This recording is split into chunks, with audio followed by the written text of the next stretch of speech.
Hello and welcome. I am Enigmius and this is episode 21 of the Ultimate Feed the Beast Reloaded. Today, we're actually continuing with the Mega Turtle build, even though you wouldn't necessarily know it by what you're looking at now. I've been busy getting my Thaumcraft infrastructure in place since we decided to use arcane bores on the Mega Turtle in place of force fields, which we can't use because they won't move on frames. We aren't going to use block breakers because they're kind of used very regularly on tunnel bores, the one-directional frame vehicles that people make that just go basically one direction off into the horizon and are never seen again. And mining lasers, which would have been heinously expensive to implement, kind of a pain to maintain, and would have required its own sort of infrastructure on the vehicle just to keep them charged. Which, I've done it. You know, it's old news, charging things with EU. I don't mind having infrastructure on the vehicle to do things, but I'm a little bored with it. So, Thaumcraft is the way it's going to go. Now, you saw my heinous disaster of a fight against a Wither. I won, but it's not exactly a skillful or tactically sound strategy. Wail on it with a railgun, missing half the time is... I mean, I had to show the footage because... it's a Wither fight with the railgun, but not exactly a best practice kind of thing, if you know what I mean. So I did that so that I could make the highest tier of Thaumcraft wand. If you're not familiar with Thaumcraft, early on, particularly, the energy that you use, including with crafting and things of that nature, just to craft is called Viz. So just like Industrial Craft has EU, Buildcraft has Minecraft Jewels, Red Power has Bluetricity, Thaumcraft has Viz. And Viz is stored in wands. So you use up the Viz in your wand and then it gradually restores on its own. It draws Viz out of the aura in the area, from the area that you're in, and restore it. So the more Viz you can hold in your wand, the more you can craft at once before you have to stop and wait for your wand to recharge. And that's why I wanted the biggest wand, is because I don't do anything small, and having to wait on a wand to recharge was driving me bonkers. So we're not done farming nether stars, by the way. We're still going to need more for the Mega Turtle build, but we're already one nether star in for infrastructure for Thaumcraft. As well, you can see my little army of pals hanging out by my crucibles. These are tallow golems, and their sole purpose is to keep my crucibles full of water. They're just hanging out. They got buckets of water. When a crucible empties, they fill it with water from the bucket, and then they run over here to my infinite water supply, and they fill up their bucket, and then they run back so that they can stand here, as you can see them, with their full buckets of water, waiting to refill the crucibles all over again. These guys are awesome. Unfortunately, I did have one casualty when I was deploying the first group of them, the one that was in this spot here. Because they're efficient little guys, they try and run straight lines to where they want to go, and he would run a straight line like this. He would actually jump over this crucible, and he's heading straight for this spot of water. Except at the time I didn't have these blocks here, so when he was running his way back, he would literally jump into the fire that's under this crucible. He made it like 2 trips before he just fell over dead on fire, so that's why I blocked off all the fires. It's so that my golems wouldn't kill themselves. I felt bad, but at the same time it was just kind of funny, I have to say. In addition to that, you can see I've got all kinds of gadgets hanging off the cauldrons, which are called crucibles in Thaumcraft. Once you put a cauldron in place and you bap it with your wand, it turns into a crucible.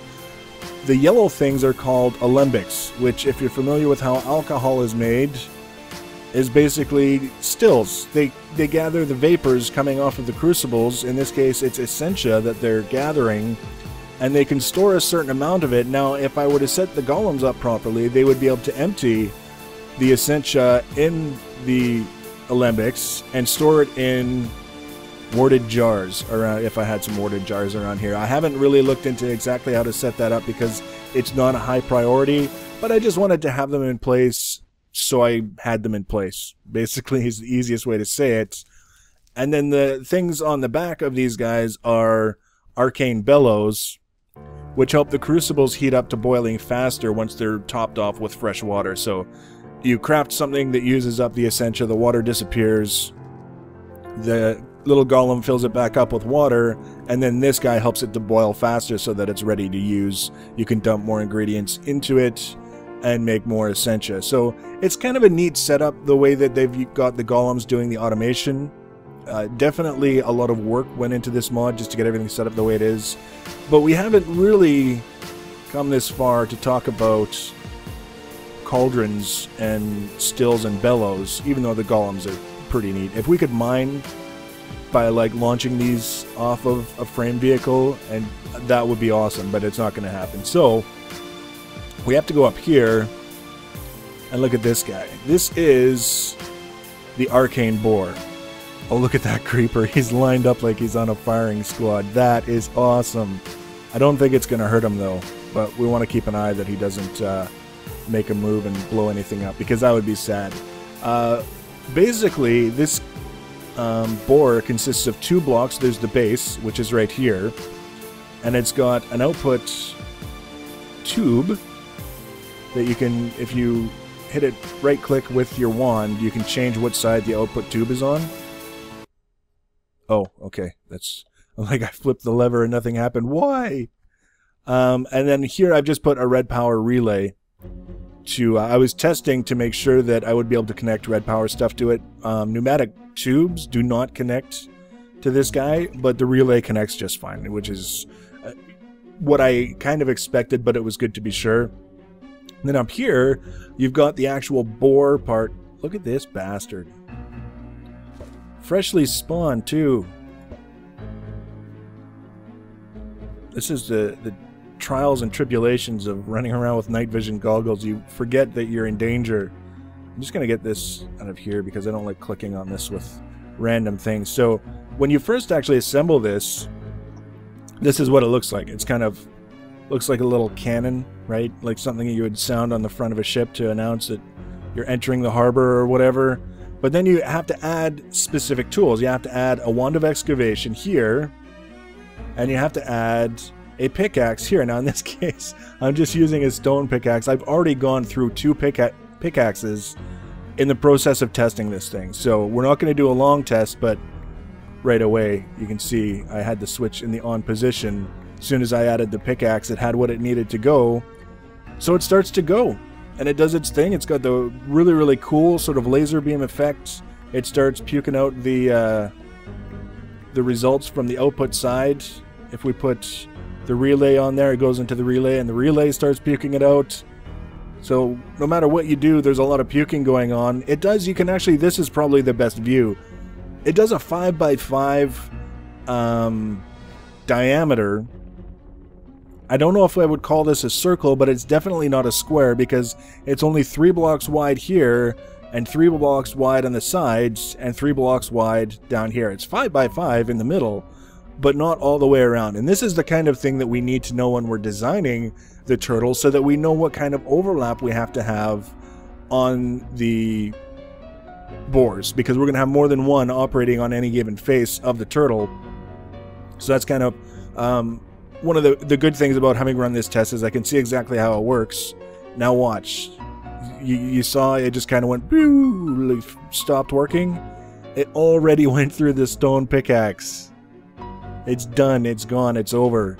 So that's something that we need to keep in mind, as well as the wand of excavation. These are not expensive to make, the wand of excavation. They're not expensive to make at all, but I don't know. Maybe I can automate the crafting of them with the golem. That's something that I would be willing to look into, but I don't want to count on it. So what we need to do, one of the first things that we need to do, is we need to address tool durability.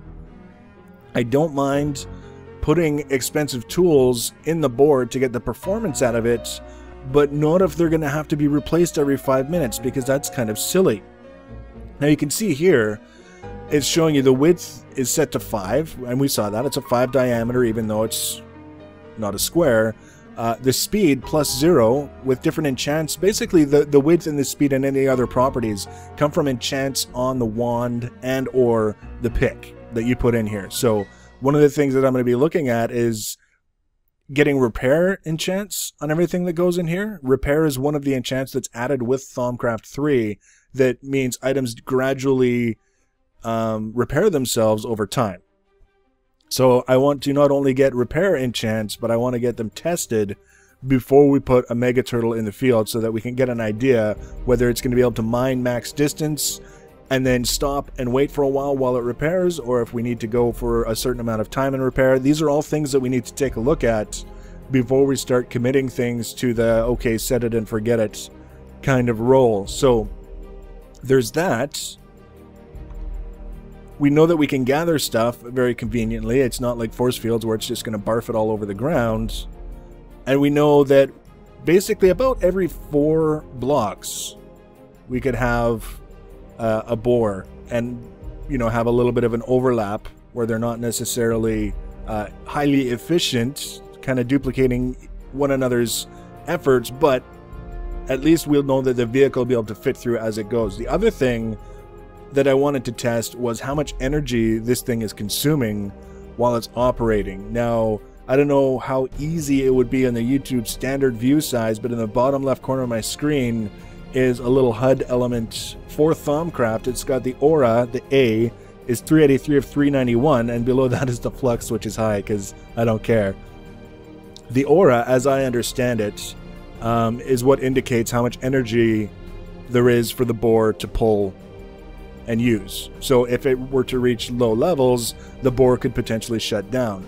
With one boar, it wasn't significant. It was depleting a little bit, and then the aura would restore itself pretty much immediately, you know, thereafter. They were pretty much breaking even. With 9, 12, 15 boars, maybe well, I know it's going to be a completely different story, so we need to look at that. We need to look at how we can store Viz, the energy that these things are running on that are pulling out of the aura.